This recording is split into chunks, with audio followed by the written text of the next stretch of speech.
Buenos días. A nombre del Centro Cultural Petro Perú, le damos la más cordial bienvenida a la cuarta sesión del Foro para Escolares Conocer es Querer.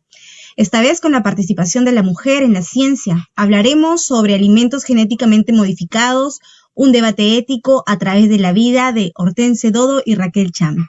Antes de iniciar la sesión, permítanme presentarles a quien nos acompañará. Es María Ángel Paulini Padrón, quien va a estar durante las 4 sesiones. Ella es licenciada en Química, máster en Ciencia de los Alimentos, divulgadora de ciencias basadas en evidencias, conferencista y blogger. Desarrolló su carrera en el área de Química Analítica, diseñando metodologías para la cuantificación de metales pesados en nafta a través de técnicas como absorción atómica y cromatografía de gases acoplada a masas. Luego de culminar la maestría en Ciencia de los Alimentos, trabajó en una línea de investigación para desarrollar alimentos dirigidos a comunidades vulnerables y con requerimientos especiales de alimentación.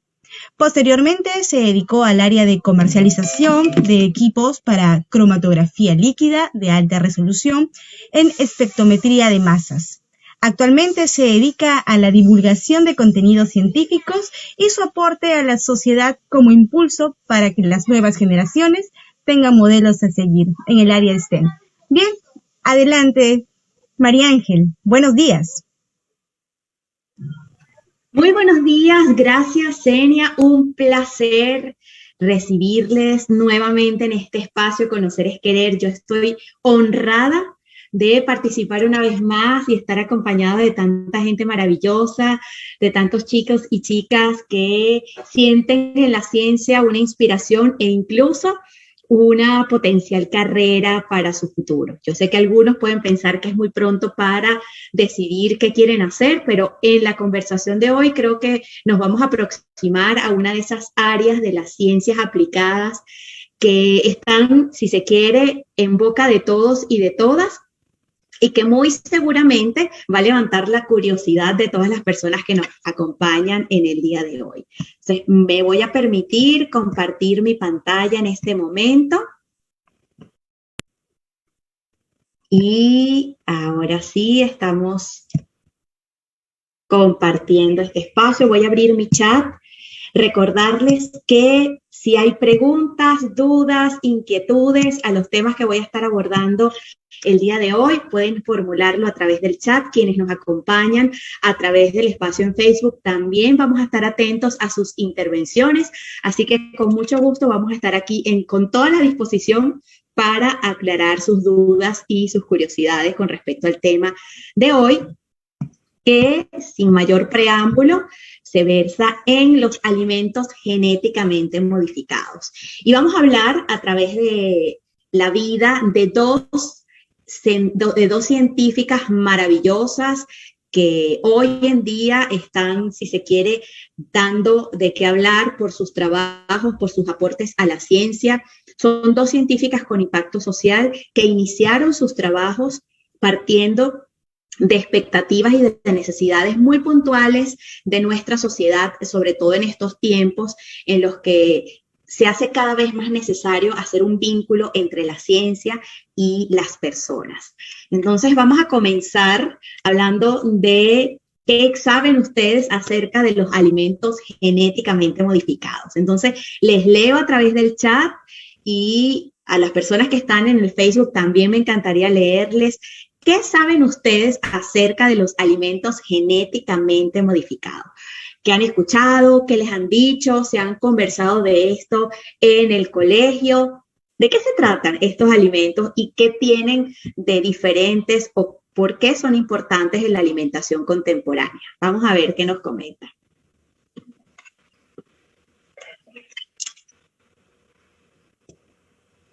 Yo voy a estar atenta también a sus preguntas.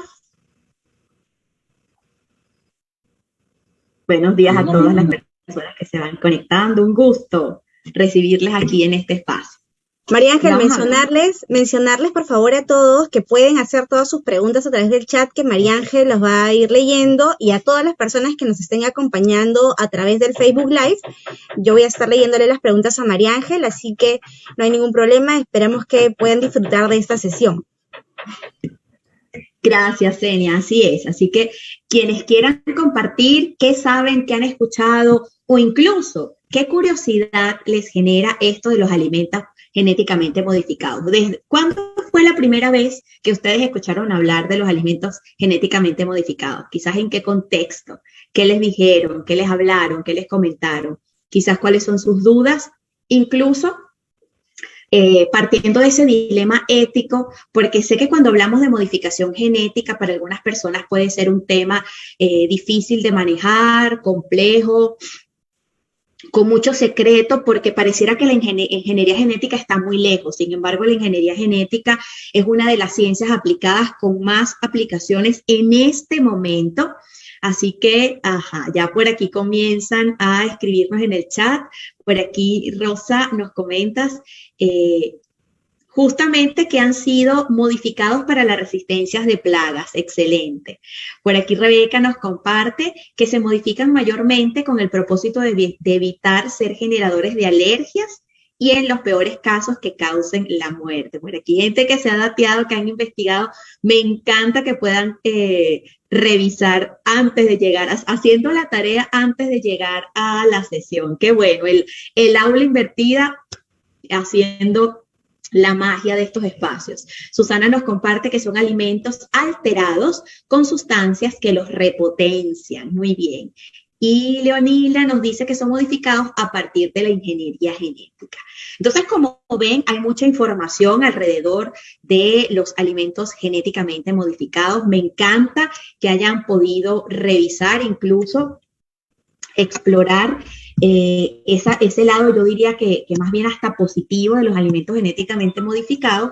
Y en efecto, un alimento genéticamente modificado o un organismo, porque esto no solamente se circunscribe a los alimentos, aunque ese va a ser el tema de nuestra sesión del día de hoy, pero todo organismo modificado genéticamente es aquella especie, puede ser vegetal o animal, que con el paso del tiempo o a través de la manipulación de las personas científicas han incorporado cambios en su estructura y estas estructuras le permiten, por ejemplo, como bien lo comentaban por acá en el chat, hacerlas más resistentes a las plagas.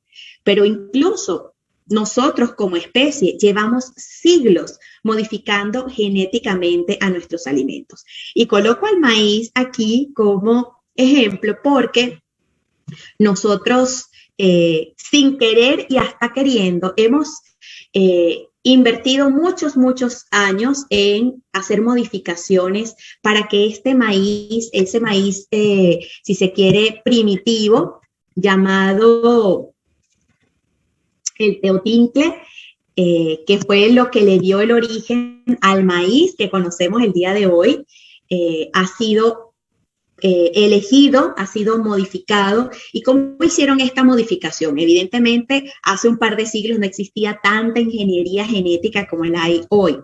Entonces se hacía de manera natural. ¿Qué pasaba? Cuando nos convertimos como especie pasamos de ser nómadas a sedentarios y comenzamos a cultivar y a cosechar nuestra propia comida, comenzamos a cosechar especies silvestres, entre ellas la del maíz.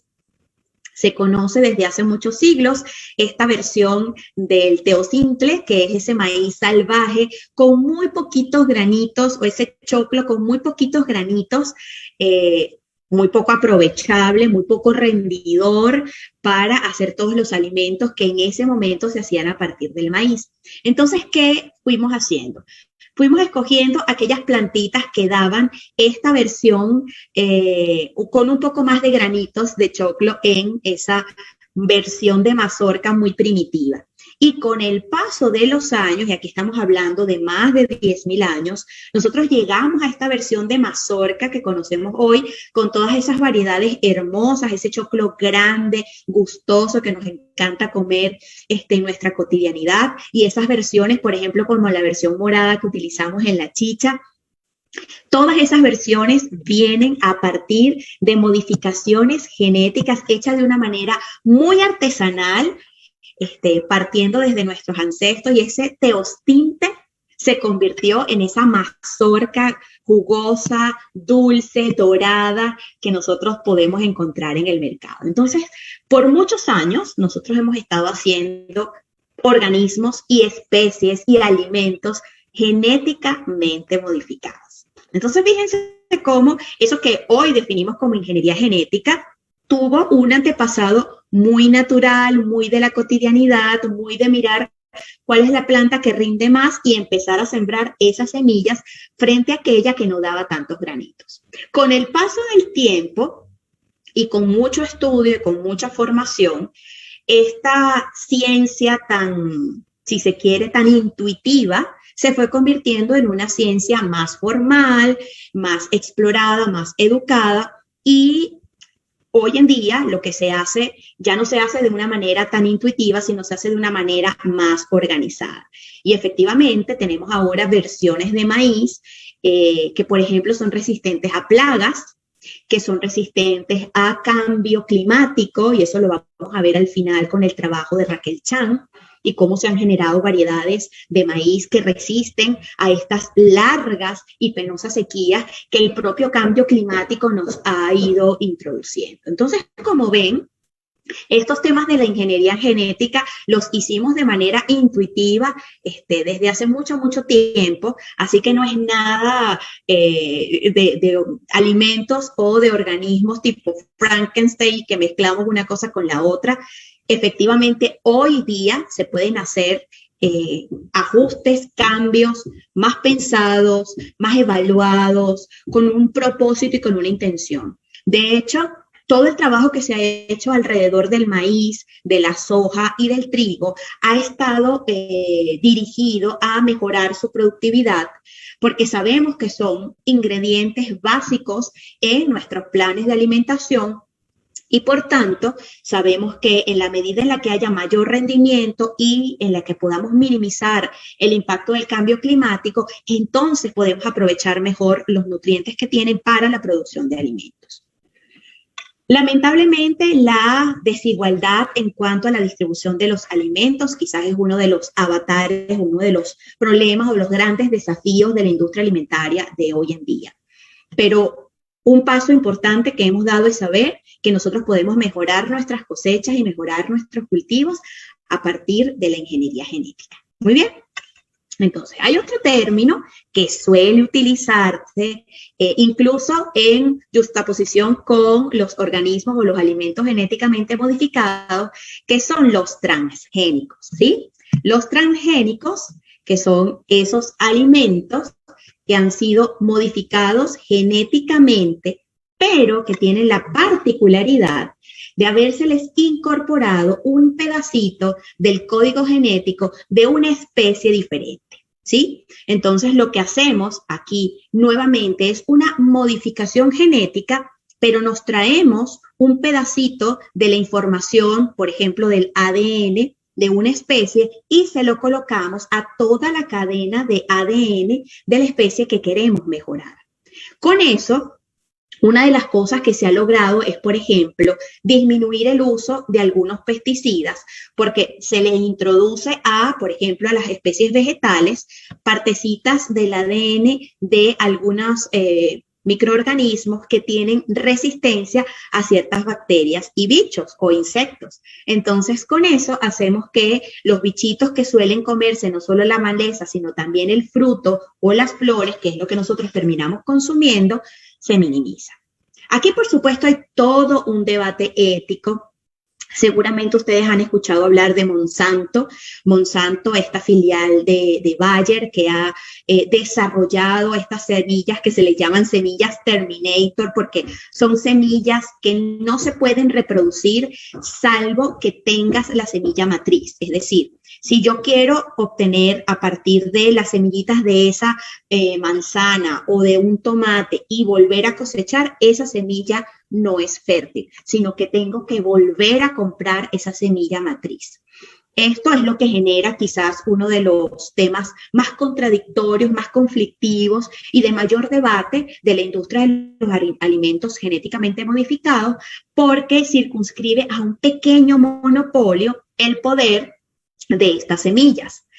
Otra de las cosas que tienen en contraposición los organismos genéticamente modificados, y en especial los transgénicos, es que se han creado pesticidas especialmente diseñados para atacar la maleza de estos cultivos y no dañar el fruto o las flores que se generan a partir de estos cultivos. Evidentemente, quien produce estos pesticidas es quien produce la semilla, y aquí es donde se conoce este famoso engranaje de monopolio de estas organizaciones que no solamente venden semillas, sino que también venden la solución para minimizar el impacto que genera la contaminación o incluso que genera el crecimiento acelerado de estas especies. Es un dilema ético, tanto como el hecho de que muchas de estas especies genéticamente modificadas han logrado polinizar a las especies naturales o a las especies que no han sido modificadas genéticamente. Entonces, una persona que tiene un cultivo que no ha sido modificado genéticamente pudiera empezar a reconocer que dentro de su cultivo, dentro de su cosecha, hay varias especies que son más resistentes que las naturales. Esto también ha sido un tema de debate, un tema de conflicto que ha generado muchas demandas, incluso de cara a algunos gobiernos que han permitido el uso de organismos genéticamente modificados y de cosechas y cultivos transgénicos. Lo cierto es que no hay una postura firme con respecto a si son malos 100% o buenos al 100%. Creo que aquí el debate tiene que versar en cuánta información manejamos de ambos lados y qué decisiones podemos tomar con ellas. El diseño de los organismos genéticamente modificados partió de una necesidad. Partió de la necesidad de mejorar el rendimiento de las cosechas y de los cultivos. Hoy en día seguimos modificando genéticamente a través de distintas técnicas. Puede ser, por ejemplo, esta de hacer transgénicos, o incluso otras técnicas como el picker, que buscan hacer modificaciones bien particulares, bien pensadas y bien diseñadas. Ahí hay un conflicto, un dilema que creo que vamos a pasar un buen tiempo compartiendo y discutiendo, pero para mí, desde el punto de vista como científica, creo que las ventajas de poder, por ejemplo, diseñar especies que sean resistentes a estos cambios climáticos que estamos experimentando, creo que son más un beneficio que una contraposición. Entiendo perfectamente lo que puede significar para una persona que no ha tenido cultivos genéticamente modificados y que no quiere, no desea que sus cosechas estén siendo, si se quiere, polinizadas por estos organismos, que quiera mantener a sus cultivos libres de estos procesos. Es una decisión perfectamente natural. Creo que todos merecemos este espacio para la discusión, pero me quedo con ese espacio o con ese momento en el que si nosotros no hubiésemos modificado genéticamente aquel maíz, quizás hoy en día nosotros no estuviésemos acá. Entonces, la gran premisa de esta parte o de este espacio es que todos los transgénicos, todos los alimentos transgénicos son alimentos genéticamente modificados, pero no todos los alimentos genéticamente modificados son transgénicos, ¿ok?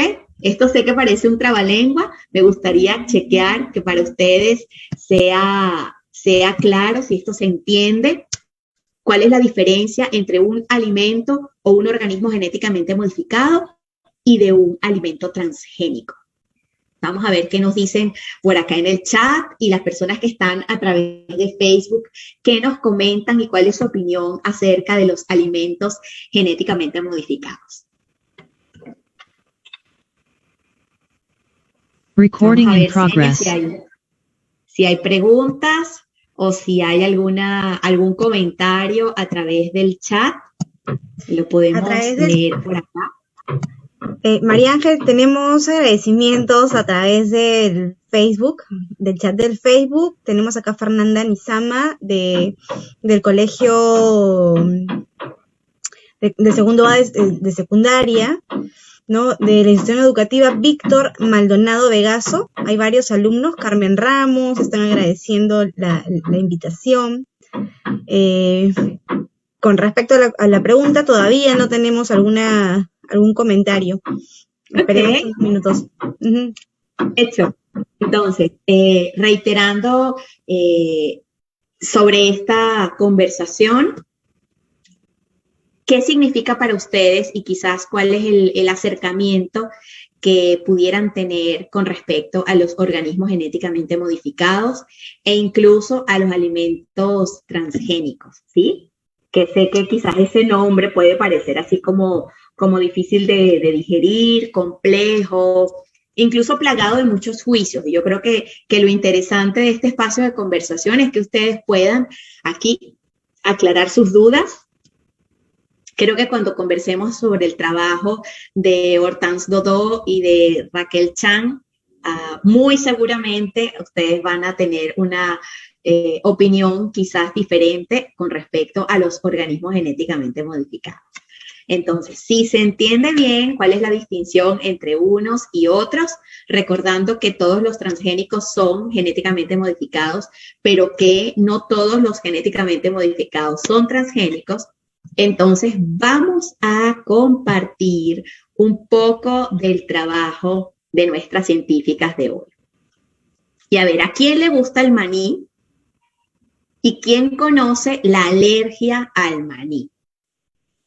Vamos a ver, ¿quién sabe a quién le gusta? A mí me encanta la crema de maní, untarla con una galletita, es una excelente merienda, no solamente porque nos aporta grasas de buena calidad, sino que también nos aporta una buena dosis de proteína. Mira, por aquí nos están diciendo que les gusta, excelente. Incluso disfrutar la semilla como tal, junto con de repente una fruta, puede ser una excelente merienda para la tarde, el maní tostado, delicioso. Y además que el maní tostado nos permite además disfrutar de todos los ácidos grasos que contienen, en este caso, las leguminosas y los frutos secos. Entonces, fíjense, el maní es una de las familias de frutos secos. Si bien es cierto, no es una nuez, ella es más familia de nuestras menestras que de las propias nueces. Es uno de los frutos secos que más alergias producen en el mundo. De hecho, nosotros donde estamos hoy día somos, creo que, muy afortunados y afortunadas porque en nuestra franja se producen pocas alergias. Quizás países como Estados Unidos, Canadá, que están muy hacia el norte, y quizás países más hacia el sur, Argentina, Chile, suelen ser más proclives a las alergias, sobre todo a las alergias estacionales, y las alergias alimentarias no dejan de estar en esa lista. Rosa nos comparte que a ella le gusta el maní y que a la gente alérgica sufre de hinchazón y que la tráquea no le permite respirar. Sí. Se produce un edema de la glotis, que es el tracto acá respiratorio, y para muchas personas una pequeña semillita de maní puede significar estar al borde de la muerte. Yo cuento siempre como anécdota, en la universidad yo tenía un compañero que era muy, muy alérgico al maní y él siempre cargaba en su koala o en su riñonera un aparatito llamado, después supe que se llamaba EpiPen, que era una dosis de epinefrina, que es uno de los medicamentos que se utilizan cuando se producen las reacciones alérgicas. Yo nunca había estado en presencia de una reacción alérgica tan severa, pero la primera vez que lo vi me sorprendió. Primero, por lo rápido que progresa la reacción. Segundo, porque es acumulativo. Cuando una persona comienza a manifestar la alergia, el siguiente cuadro es más severo y el siguiente es nuevamente más severo hasta que llega un punto en el que las personas, como bien lo dice Rosa Julia, no pueden respirar, se pueden comenzar a hinchar, les falta el aire y en algunos casos, lamentablemente, algunas personas pueden fallecer. Entonces, las alergias al maní han sido una de las alergias alimentarias más estudiadas, de la que más investigaciones se ha hecho, sobre todo por la cantidad de personas que son sujetos de este tipo de alergia. Personas desde muy jóvenes, incluso hasta edad adulta, no pueden disfrutar de los beneficios de consumir el maní. Pero uno de los grandes problemas de ellos es que prácticamente toda la industria alimentaria utiliza el maní como un subproducto, porque da buen sabor, porque aporta grasas. Y muchos de estos productos no están debidamente etiquetados. Tenemos un gran compromiso con nuestras personas alérgicas porque muchos de estos productos no están señalizados, no están debidamente etiquetados. Y para un padre o para una madre, si hay acá de los docentes que nos acompañan hoy día, saben que la angustia de pensar que alguno de nuestros hijos pueda sufrir una reacción alérgica con un chocolate o con algún postre o con alguna comida siempre es aterrador. Y eso es lo que viven los padres de los niños que son proclives a alergias alimentarias, en específico a la alergia al maní. Y ese escenario fue el que le brindó el punto de quiebre a Hortense Dodot, africana, bioingeniera, que en este momento tiene su centro de investigación en Carolina del Norte, un centro de investigación donde se explora, y ahí está ella con su plantita de maní, porque uno de sus objetivos ha sido generar una versión de maní que sea modificada genéticamente para que no produzca las alergias. La doctora Dodot, consciente de las herramientas que tiene en sus manos, del conocimiento y de las posibilidades que tiene a través del cultivo y la tecnología de edición de genes, se ha puesto como objetivo hacer modificaciones en los cultivos de maní para poder desarrollar la primera versión de maní hipoalergénico en el mundo. Y todo partió desde una experiencia con una familia cercana. Ella, en algunas de las experiencias públicas en las que ha tenido oportunidad de hablar y que he tenido, el privilegio de escuchar, ella cuenta que en su país, en África, el maní se consume como muy cotidiano y que además las alergias al maní prácticamente no existen. De hecho, hay países donde esto prácticamente no se conoce, donde las personas ni siquiera saben que existe una alergia al maní. Posiblemente muchos de ustedes que se conectan hoy día a través de Zoom y a través de Facebook, quizás nunca habían escuchado hablar de la alergia al maní, pero quizás uno de ustedes conoce a alguien o ha escuchado o ha leído de casos de personas muy sensibles a los frutos secos, a las nueces y específicamente al maní. Uno de sus compañeros de trabajo en el instituto le comentaba, lo difícil que es alimentar a sus hijos que son alérgicos al maní. Y ella no podía creer cómo era posible que algo tan delicioso, algo tan nutritivo y que en su país es un alimento cotidiano, pudiera generar una alergia tan severa y que pudiera generar una situación tan difícil de abordar. Conociendo esa experiencia, ella decidió justamente comenzar a hacer una fortificación de las plantas de maní para tratar de cambiar la proteína que produce la alergia en las personas que son sensibles. Y esto, ahorita que lo decimos, parece que fuera muy simple de hacer, pero hace unos 20 o 30 años atrás era casi impensable. Las evaluaciones de la ingeniería genética y la tecnología de la edición genética es una nueva tecnología que está en este momento, si se quiere, como punta de lanza en todos estos temas o en estos institutos de mejoramiento de las especies, y el trabajo justamente de Hortense Dodot es finalmente llegar a una cosecha de maní que pueda ser consumido por las personas sensibles y que no les genere ningún tipo de alergias. Como comprenderán, aquí hay también un dilema ético: ¿cómo probamos que verdaderamente esto no genera alergias? Y entonces están los ensayos in vitro que se hacen en el laboratorio para probar, esa proteína a la que son sensibles muchas personas, muchas células, y que pudieran finalmente llegar a una especie que verdaderamente se pudiera comercializar. Entonces, imagínense la posibilidad, no sé si hay aquí personas que sean alérgicas, pero imagínense la posibilidad de tener el privilegio de comer una crema de maní o de disfrutar una buena bolsita de maní tostado sin el peligro, sin el riesgo, sin el temor de sufrir una reacción alérgica, un edema de glotis o incluso una hinchazón, que es como comienzan estas reacciones alérgicas. Entonces, es bien gratificante. Y como científica yo me siento realmente orgullosa de saber que lo que hacemos como ciencia, lo que hacemos en el laboratorio puede tener un gran impacto en las personas que están allá afuera.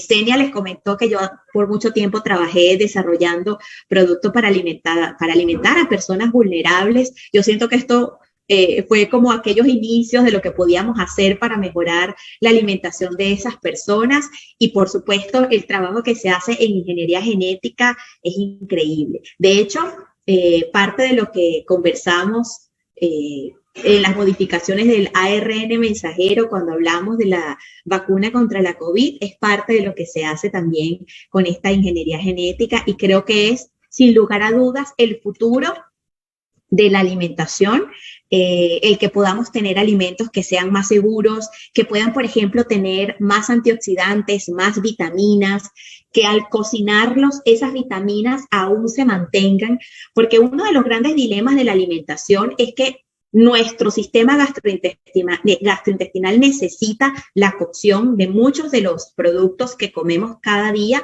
para poder asimilarlos y para poder digerirlos.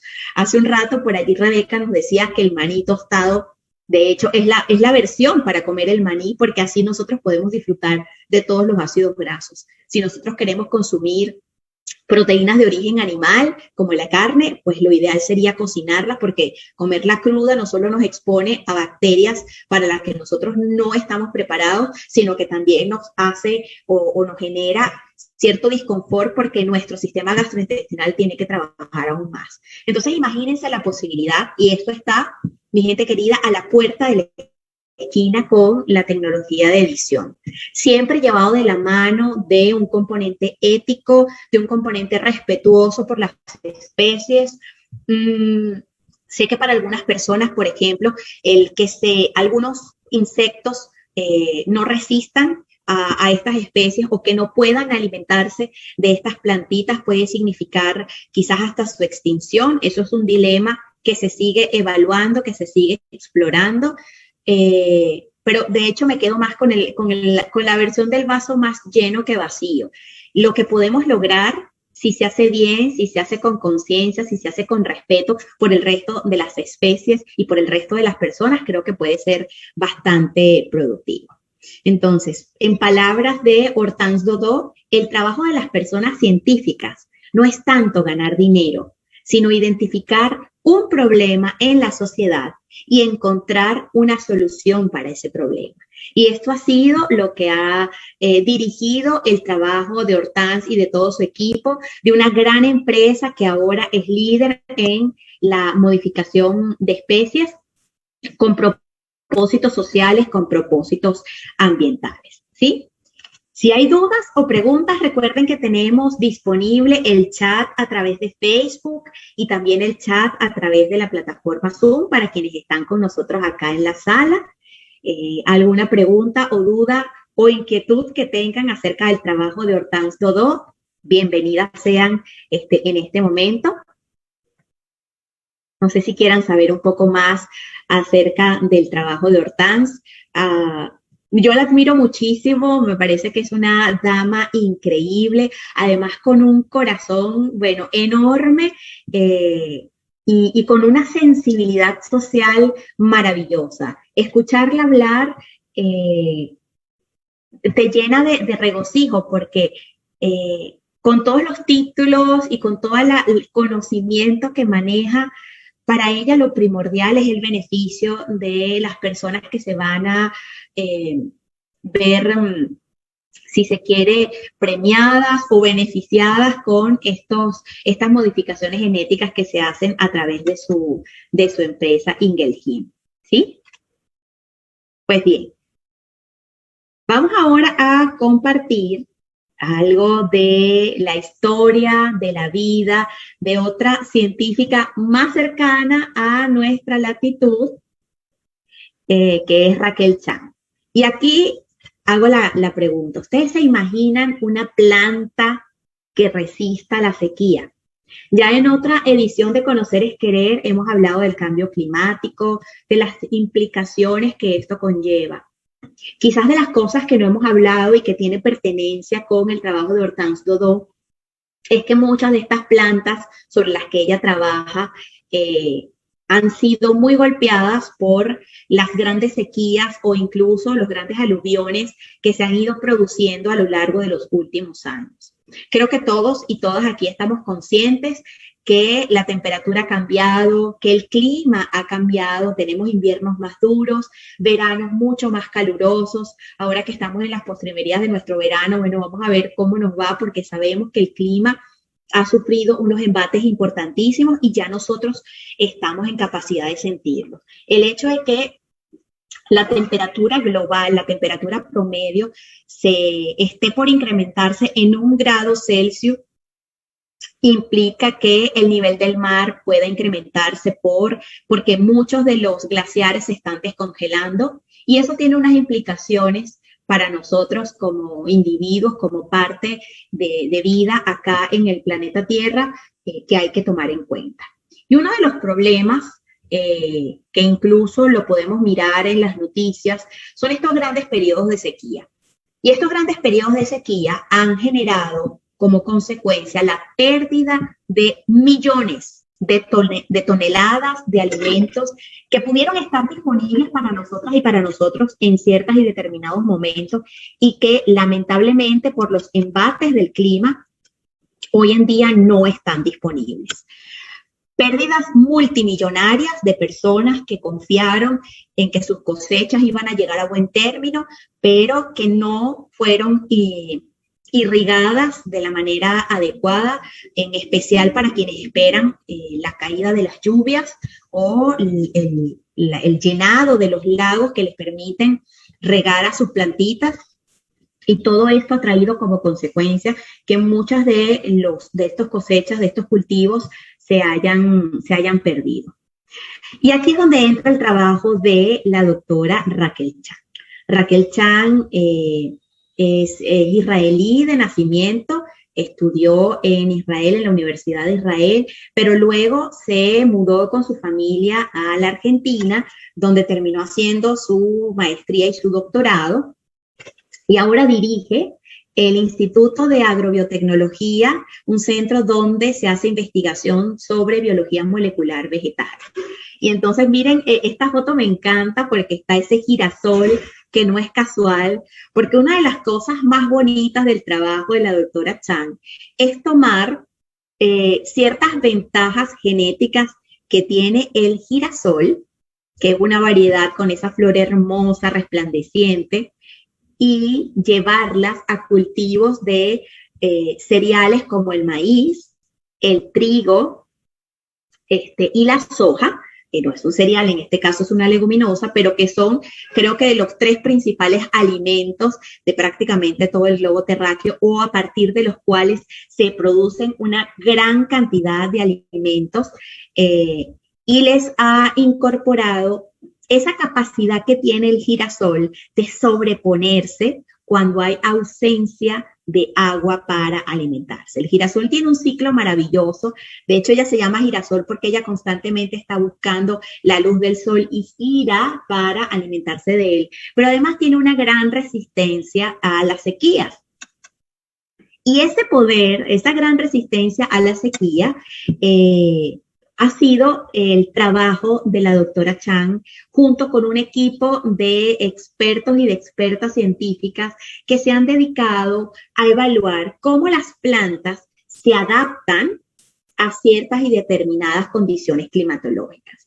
Entonces, el girasol tiene una particularidad de adaptarse muy fácilmente a condiciones adversas, en especial a condiciones en las que hay poca irrigación del agua, ¿sí? Entonces, ellos lograron aislar el gen HB4, que tiene el girasol o la planta de girasol, y se lo han injertado a las plantas de soya, maíz y trigo para darle a estos cultivos, uno, mayor resistencia frente a las sequías, pero además la capacidad de germinar con mayor productividad cuando están en esas condiciones adversas. Entonces, no solamente protegemos el cultivo de estos 3 alimentos primordiales en la dieta de los seres humanos, sino que además en condiciones adversas le permite a estas plantas regenerarse y germinar con mayor productividad. Así que una condición que de manera natural pudiera hacer que una cosecha se pierda, que incluso algunas variedades se extingan, más bien potencia a estas plantas para producir más y mejor alimento. Entonces, imagínense el impacto que tiene el trabajo de la doctora Raquel Chan sobre la posibilidad de producir más y mejores alimentos. De nuevo, el debate ético está planteado porque, si bien es cierto que hoy día producimos alimentos suficientes para alimentar a prácticamente todo el globo terráqueo, la verdad es que la distribución de esos alimentos no ha sido equitativa. Y el pronóstico para año 2050 es que nosotros vamos a necesitar posiblemente entre 50 y 70 millones de toneladas más de alimentos para poder alimentarnos a todas y a todos. Entonces, imagínense el desafío frente al cambio climático y frente a la gran cantidad de personas que cada vez están poblando nuestro planeta Tierra, porque justamente tienen mayor potencialidad de vida, porque generamos espacios donde las personas duran más tiempo, donde nosotros podemos llegar a una vejez en salud y en bienestar. A todas esas personas hay que brindarles alimento. ¿Y cómo lo hacemos? Bueno, la modificación de los genes de estas especies. Hoy son la soja, el maíz y el trigo, pero también se han creado variedades de tomate que tienen más antioxidantes y que son resistentes a las inundaciones, arroz con más vitaminas para prevenir la desnutrición, frutas que resisten, por ejemplo, los cambios y los embates climáticos y la presencia de insectos que se han potenciado porque el propio cambio climático promueve su crecimiento. A mí me encanta, por ejemplo, la papaya hawaiana, que es esa papaya chiquitita, roja, jugosa, deliciosa. Esa papaya estuvo casi a punto de extinguirse en los años 90 porque en uno de estos cambios que se produjeron empezó a enfermarse y muchos de los cultivos de estas plantitas empezaron a morir. Lo que se hizo fue una modificación genética de las plantas para generar una variedad que fuera resistente a estos bichitos que se estaban comiendo a las plantas y prácticamente se pudo resurgir esta especie y esta variedad y hoy en día nosotros poder conseguirla prácticamente en muchos de nuestros supermercados hoy día. Entonces, fíjense, la presencia de alimentos genéticamente modificados no ha sido producto de los científicos locos que están ahí tratando de inventar nuevas versiones de alimentos o alimentos extraños y no conocidos, sino que al contrario, muchas de estas mejoras genéticas nos hayan ayudado a hacer que estas frutas, que estas plantas sean más resistentes, aparte de esos cambios climáticos que han sido yo creo que incluso hasta consecuencia de nuestras propias acciones. Entonces, el hecho de que podamos modificar genéticamente algunas especies, por ejemplo, aquellas que son captadoras de CO2 o incluso que pueden producir sus propias dosis de nitrógeno, que es uno de los nutrientes más importantes para la tierra, pero que a la vez contamina los efluentes que están a nivel del subsuelo, nos permite a nosotros cambiar el paradigma, no solo de la alimentación, sino de lo que estamos haciendo para alimentarnos. Y para cerrar, quisiera hacerlo con palabras de la doctora Raquel Chan, que nos comparte: la creación de semillas resistentes a la sequía fue un largo proceso de investigación básica, con grupos de investigación que fueron cambiando con el tiempo. La ciencia basada en evidencia, la ciencia con impacto social toma tiempo. Sé que para muchas personas en este momento los hallazgos científicos pueden generar suspicacia porque pareciera que se generaron muy rápidamente, pero les aseguro que muchas de estas investigaciones que hoy en día salen a la luz, que son publicadas y que incluso son premiadas, estamos en la semana de los premios Nobel. Ayer ya salieron los premios Nobel de Medicina, hoy los premios Nobel de Física, mañana los de Química. Todos esos estudios, todas esas personas que hoy en día están siendo celebradas y motivadas a través de estos premios, han tenido una larga carrera, incluso con equipos de investigación que han ido cambiando en el tiempo, incluso propuestas de científicos y de científicas que no vieron los resultados, pero que fueron pioneros y pioneras en el desarrollo de las semillitas que hoy día se están cosechando en estos avatares de la ciencia. Entonces, creo que a manera muy reflexiva, la ciencia con impacto social siempre ha estado con nosotros. Creo que es un compromiso de nosotros, las personas científicas, de estar más cerca de la sociedad, de estar más cerca y de hablar más de lo que estamos haciendo y de cómo lo que estamos haciendo tiene un impacto en cada una de nuestras tareas y en cada una de nuestras cotidianidades. Así que yo quiero agradecerle al equipo de Petroperú por esta maravillosa oportunidad de hablar a través de la vida de mujeres científicas, cómo estos avances de la ciencia nos están permitiendo llegar a más y mejores personas, a mejorar la calidad de vida. Y bueno, quisiera cerrar con esta pregunta: ¿qué se llevan de esta sesión del día de hoy? ¿Qué opinan de los organismos genéticamente modificados, incluso de los alimentos transgénicos, de haber luego escuchado estas dos grandes historias de estas mujeres científicas? A ver, ya por aquí se los activaron en el chat, me encanta. Juliana nos pregunta, ¿qué acciones se podrían realizar como complemento de estas investigaciones desde la ciudadanía para poder ayudar a las distintas plantas? Uy, Juliana, me encanta esa pregunta porque siento que hace una sinergia enorme entre lo que nosotros hacemos en el laboratorio y lo que hacemos como personas en la cotidianidad. Mira, creo que abrir espacios como estos es una primera acción que no solamente es la puerta de entrada, sino que también nos permite ser consumidores y consumidoras más informados. Quizás al inicio de esta sesión muchas personas pensaban que los alimentos transgénicos eran una suerte de veneno, porque además cuando ustedes googlean alimentos transgénicos lo que vemos son unas imágenes así todas difíciles de digerir, con alimentos, con unas jeringas y unas inyectadoras que están bien lejos de la realidad. Y el que podamos tener estos espacios para hablar de lo que es en verdad un alimento genéticamente modificado ya es un avance. ¿Qué podemos hacer nosotros como sociedad? Con esta información, convertirnos en agentes multiplicadores de la información. Cuando alguien hable de organismos genéticamente modificados, plantearles estos nuevos paradigmas y plantearles estas nuevas situaciones que se están llevando a cabo en los laboratorios. Y esa última acción que nosotros podemos hacer, Juliana, y hoy hablando de alimentación y de alimentación a través de productos que han sido mejorados genéticamente para mejorar su rendimiento, es que nosotros podemos ser más conscientes de lo que ha costado que la comida que tenemos hoy en nuestras alacenas llegue a ese lugar. Toda la cadena productiva, desde esa persona a la que se le ocurrió, vamos a generar un maíz que sea más resistente a los insectos o que sea más resistente a la sequía, pasando por las personas que desarrollan estas semillas, que pasan años probando hasta que la semilla verdaderamente genera estas plantitas resistentes.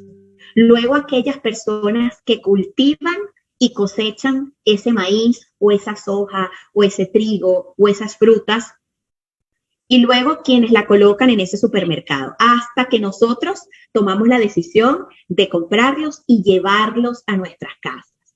Disminuir, minimizar las pérdidas de los alimentos en nuestros hogares, creo que hoy día es la mejor acción que nosotros podemos generar para hacer este círculo virtuoso que comienza desde la idea y que se materializa en nuestros platos de cada día. A ver, por aquí tenemos otro comentario de Rosa Julia. Sería un muy buen tema, aprenderlo sería importante tanto para la generación de ahora como para las siguientes, pues se implementará mucho más. Sin lugar a dudas, Rosa. Y parte de este espacio de conversación justamente está hecho con esa intención, que ustedes que están comenzando conozcan esto que ya está en sus anaqueles, perdón, y que está en disponibilidad para ustedes, porque esto para muchas personas se puede convertir en el alimento del futuro. No sé si Senia, si hay algunas preguntas o comentarios en Facebook.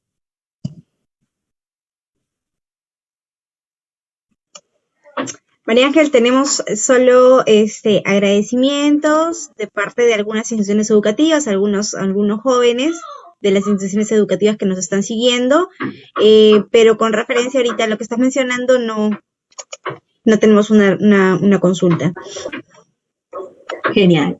Bueno, creo que ha sido un tema bien interesante que quizás nos ha dejado así como que sorpresa, no sabía que había una parte quizás buena y tan altruista de los alimentos genéticamente modificados, así que bueno, para mí agradecerles este espacio, Senia, Julio, al Centro Cultural Petroperú, por esta oportunidad, bueno, y este ciclo que recién comienza y que vamos a estar haciendo todos los martes del mes de octubre, para hablar de la ciencia con impacto social a través de la vida de mujeres científicas. Gracias, los esperamos la próxima semana, el próximo martes, como menciona María Ángel, a las 11 de la mañana. Muy buenos días.